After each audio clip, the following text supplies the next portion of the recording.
The alarm did not sound like a warning. It sounded like a funeral bell, and every soldier on the ridge of Caldrena outpost knew it. Captain Alina Reyes felt the ground shudder before she heard the impact. 3 kilometers north, the tree line where her scouts had been dug in for 6 hours simply ceased to exist, swallowed by a wall of blue-white plasma that turned granite into glass.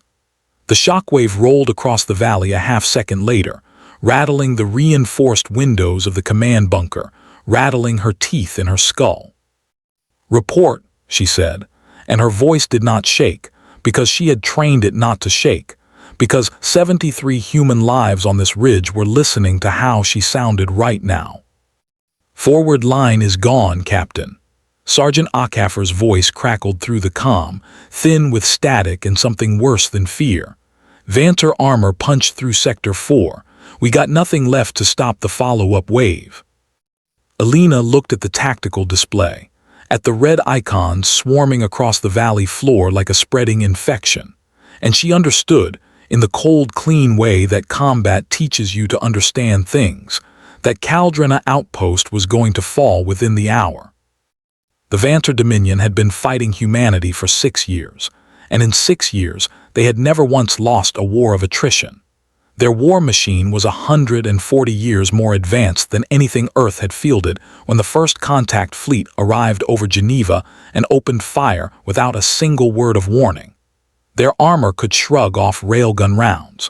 Their infantry wore exosuits grown from living carapace that healed itself between engagements. Their commanders did not retreat, because retreat was not a concept their language even possessed. There was advance, and there was extermination of the advancing force, nothing in between. Which was why, when the human defenders of Caldrena began to fall back from the ridge in good order, weapons still firing, wounded still being carried, the Vanter High Command watching through their orbital sensors made the single greatest miscalculation of the war. They thought they were watching a rout. General Threl Vashkakorum, seated in the command throne of his cruiser in high orbit, watched the tactical feed with the flat satisfaction of a being who has never once doubted the outcome of a battle. His translator chip rendered the human retreat pattern into Vanter military doctrine, and the doctrine had a name for what it saw: collapse, disintegration, the moment before a species breaks. "They are falling back toward the river gorge," said his aide, a younger officer named Threl Nasik Vor, standing at attention with his 4 eyes fixed on the display. "Shall we press the pursuit, General?" Threl Vashkakorum considered this for the length of time it took to feel genuine pleasure.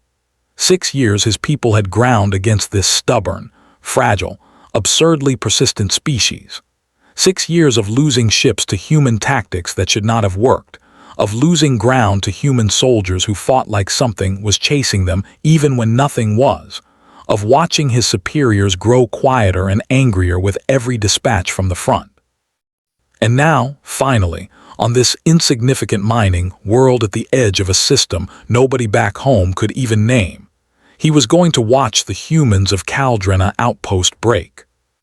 "Press the pursuit," he said. "Drive them into the gorge. Let them see what waits for them there." What waited for them there, unknown to General Threl Vashkakorum, was 6 months of human engineering, 400 metric tons of prefabricated defense material, smuggled in through a supply route the Vanter sensor net had never detected, and the single most stubborn military mind Earth had produced since the war began. Colonel Marcus Webb had not slept in 11 hours, and he did not intend to sleep for several more, because Colonel Marcus Webb had spent the last 6 months building a trap so patient, so quiet, so utterly contrary to every instinct the Vanter Dominion possessed, that he sometimes lay awake at night terrified it would not work simply because it was too obvious to a human mind and too invisible to an alien one. He stood now in the observation post carved into the eastern wall of Serpent's Gorge, watching the tactical display update in real time as Alina Reyes' company fell back exactly as planned, exactly on schedule, exactly like a species breaking under pressure. It was, in fact, the most disciplined retreat in the history of human warfare. "They're buying it," Webb murmured, more to himself than to the two officers flanking him. "God help me, they're actually buying it." Because that was the secret Marcus Webb had understood before anyone else in the fractured, desperate coalition of Earth's surviving militaries. The Vanter Dominion did not retreat, which meant the Vanter Dominion had never needed to think about what a retreat actually was. They had never needed to distinguish between a species collapsing and a species choosing its ground. To them, humans falling back looked exactly like humans dying. They had no framework for the alternative. They had no framework for an enemy that would give up a hill on purpose, that would trade space for time, that would run not because it was beaten, but because it was patient and cruel and willing to wait. Humans didn't retreat. They just changed the location of the fight. Alina's boots hit the gorge floor, and the noise around her became a physical thing, a wall of sound made of screaming engines and human voices, and the distant thunder of Vanter dropships descending through the smoke-choked sky. She grabbed Akafor by the shoulder strap and hauled him behind the first of the false rock formations, and for just a moment in the deafening chaos, their eyes met and he understood. "This is it," he said. It wasn't a question. "This is it," she confirmed. "Get everyone to the marked positions. Webb wants us dug in and silent in 4 minutes." 4 minutes. Alina had run this scenario in her head 100 times during planning, and every single time, 4 minutes had felt like an insult, like a joke someone was playing on soldiers who were about to die. But her people moved like they had rehearsed it, because they had rehearsed it, 6 times a week for 6 months, in the dark, in the rain, blindfolded on the worst nights, until the geometry of Serpent's Gorge was carved into their nervous systems more deeply than fear. She watched her soldiers disappear into positions that did not look like positions, boulders that were not boulders, a ridge of scree that was, in fact, 3 meters of ceramic plating disguised with local stone dust and 6 months of patient weathering, an entire kilometer of gorge wall that had been quietly, invisibly, turned into a killing floor by combat engineers who worked exclusively at night and covered every trace of their labor by dawn. The Vanter Dominion's sensor sweeps had found nothing, because there had been nothing to find. Every device, every charge, every weapon system had been built from local materials, assembled by hand, buried under natural stone, and never once activated until the moment it was needed. Marcus Webb had built a fortress that did not exist to any scanner in the galaxy, because it had never once behaved like a fortress. It had simply become the landscape. Above the gorge, General Threll Vashkakorum watched the human retreat funnel neatly into the narrow stone corridor his sensors identified as a dead end, and something in his 4-chambered heart sang with a satisfaction he had waited 6 years to feel. "They've trapped themselves," he said. "Send the ground force. I want to watch this personally." "General," said Threll Nasik Vor, and there was something in his aide's voice, something small and careful, that Vashkakorum did not have the patience to notice. "Sensor sweep of the gorge shows nothing unusual, no defensive structures, no weapon signatures." "Of course it shows nothing," Vashkakorum said, and he almost laughed, a strange rasping sound his species made when amusement overrode dignity. "They are broken. Broken things do not build defenses. They run until the running stops them." He gave the order. 1,200 Vanter infantry in gleaming carapace, armor descended into Serpent's Gorge behind a screen of 6 heavy assault walkers, each one built to withstand anything a human weapon had ever fired at it, each one utterly, catastrophically unaware that it was walking into a kill box designed by an engineer who had spent 6 years studying exactly how Vanter armor failed.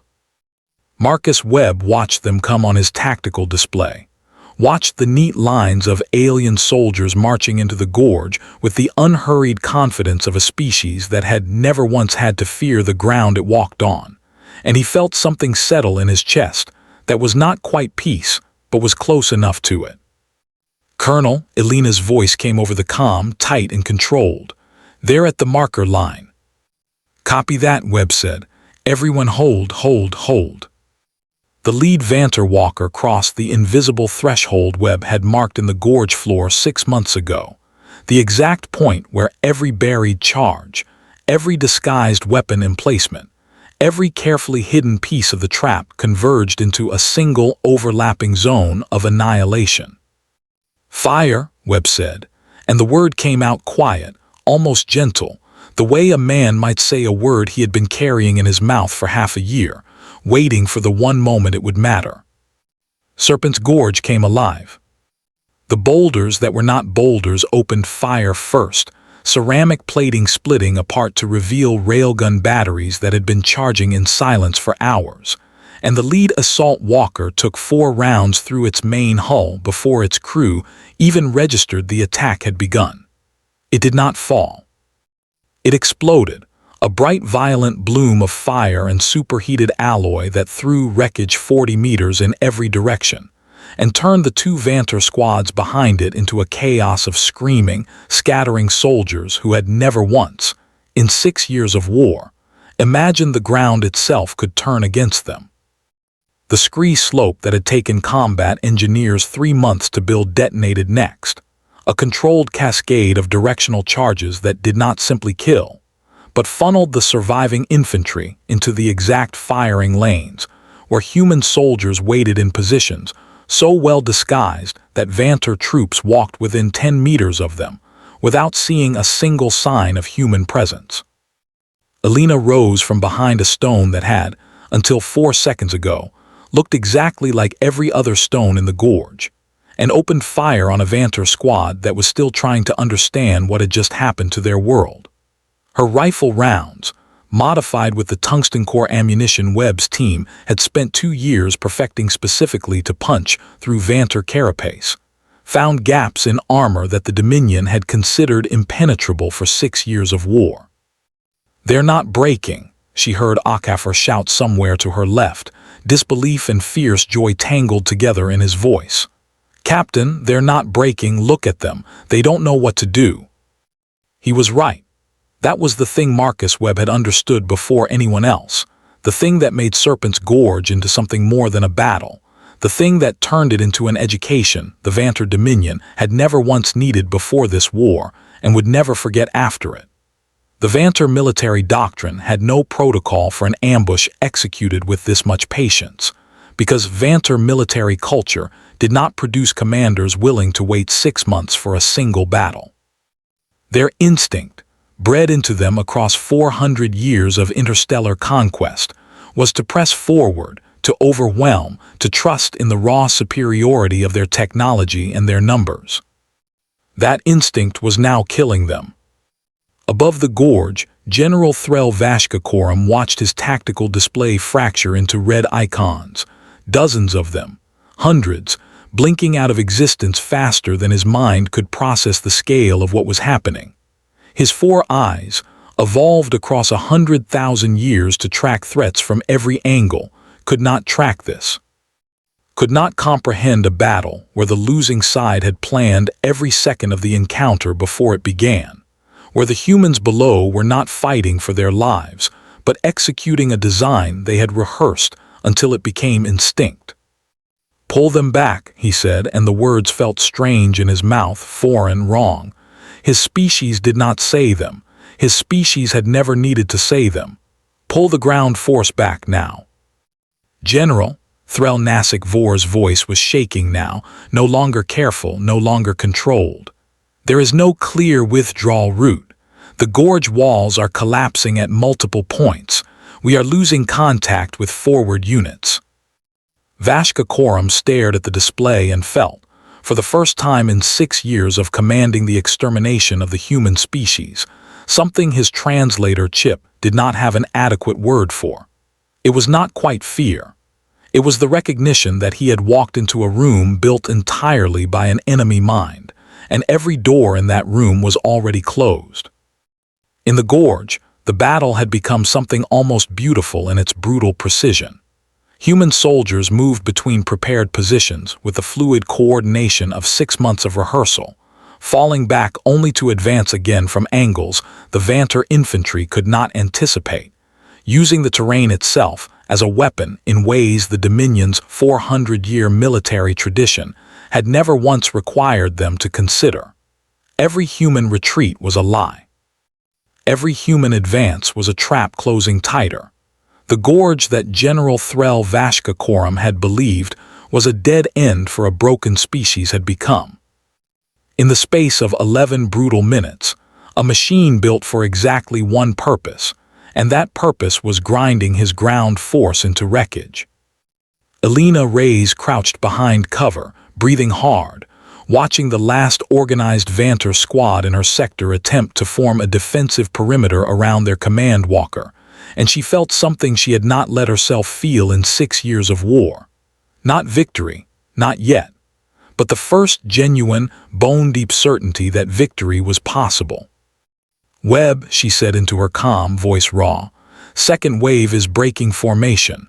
They don't have a coordinated response. Repeat, they don't have a coordinated response." "Copy," Webb's voice came back, and for the first time in 11 hours she heard something in it that sounded almost like relief. "Bring up the interior line. Let's finish this." The interior line was the final piece of Marcus Webb's design, a third layer of defense hidden so deep within the gorge's natural architecture that even Elena's own soldiers had not known its exact location until this morning. 40 heavy weapon emplacements, powered by a reactor core buried under 200 meters of solid rock, opened fire simultaneously on the remaining Vanter ground force, and the sound that filled Serpent's Gorge in that moment was not the sound of a battle anymore. It was the sound of a verdict being delivered. By the time the guns fell silent, the gorge floor was littered with the wreckage of 6 assault walkers and the remains of a ground force that had entered the valley 1,200 strong and would leave it, if it left at all, as a fraction of that number, fleeing on foot toward extraction points that Marcus Webb's forces had spent the last hour systematically destroying. In orbit, General Threl Vashka Coram watched his tactical display go dark sector by sector, and understood, with the clarity that only total defeat can provide, that he had lost more than a battle on an insignificant mining world at the edge of a system nobody back home could even name. He had lost the assumption his entire species had built their war doctrine on, the assumption that humans, when pushed, would break exactly the way every other species the Dominion had ever conquered had broken, the assumption that retreat and defeat were the same word. "General," Threl Nasik Vor said quietly, and this time there was no fear in his voice, only a kind of stunned, reluctant respect. "Orders." Vashka Coram looked at the display for a long moment, looked at the red icons that no longer existed, the ground force that no longer existed, the certainty he had carried into this war 6 years ago that no longer existed either. "Withdraw the fleet," he said, "full withdrawal from the system." It was the first time in the recorded history of the Vanter Dominion that a general had ordered a retreat. Down in the gorge, as the smoke began to clear, and the last echoes of gunfire faded into the vast quiet of the mountain valley, Elena Reyes walked among the wreckage with her rifle lowered, searching for wounded, searching for anyone who needed her, and found Marcus Webb standing at the center of the battlefield he had spent 6 months designing, staring up at the sky where Vanter dropships were breaking orbit in a ragged, disorganized retreat. "They're leaving," she said, and her voice cracked on the word, 6 years of grief and fear and exhaustion finally finding a crack to escape through. "They're leaving," Webb agreed. He did not smile, not exactly, but something in his face loosened, some tension that had been wound tight since the day the first Vanter warship appeared over Geneva and humanity learned what it meant to fight a war it had never asked for. First time in this whole damn war they've run from anything. "You think they'll come back?" Webb was quiet for a moment, watching the last of the alien dropships vanish into the smoke-streaked sky. "They'll come back," he said, "but they'll come back different. They'll come back knowing something they didn't know 6 years ago." He looked at her, and there was something steady in his eyes, something that had been forged through 11 sleepless hours and 6 months of quiet, patient engineering, and 6 years of a war that should never have been survivable. They'll know that when humans fall back, it isn't because we're broken. It's because we're choosing where the next fight happens. And they'll know that every inch of ground we ever give up, we're going to make them pay for twice over when they follow us to collect it. Around them, the soldiers of Caldrena Outpost began to emerge from their positions, moving among the wreckage of a battle that history would remember as the moment the war changed. The moment a species that had spent 6 years being told it could only survive by dying slowly finally proved it could win by thinking 3 steps ahead of an enemy that had never once needed to think at all. Alina looked out over the gorge at the wreckage of 6 assault walkers and a ground force that had marched in certain of victory and left in fragments, and she thought about all the words the Vanter Dominion did not have in their language. Retreat, patience, trap. Words her species had needed for all of human history, forged across 10,000 years of wars fought on a single fragile planet, sharpened by every mistake and every hard-won lesson. A species learns when it cannot simply overwhelm its enemies through strength alone. Humans didn't retreat. They changed the location of the fight, and they made the enemy walk into it, and they waited, with a patience that no invading force in the history of the galaxy had ever accounted for, until the ground beneath their enemy's feet became the last mistake that enemy would ever make. 6 years into a war humanity had never chosen, on a valley floor littered with the wreckage of an empire's certainty, Marcus Webb finally allowed himself to close his eyes, just for a moment, and breathe. Somewhere above them, the last Vanter warship broke orbit and vanished into the dark, carrying home a lesson that would echo through the Dominion's war councils for years to come, a lesson written in the wreckage of Serpent's Gorge, a lesson that would follow humanity through every battle still to come. They had learned to fear an enemy that never stopped fighting. They just hadn't understood, until now, that the fighting never had to look like fighting at all.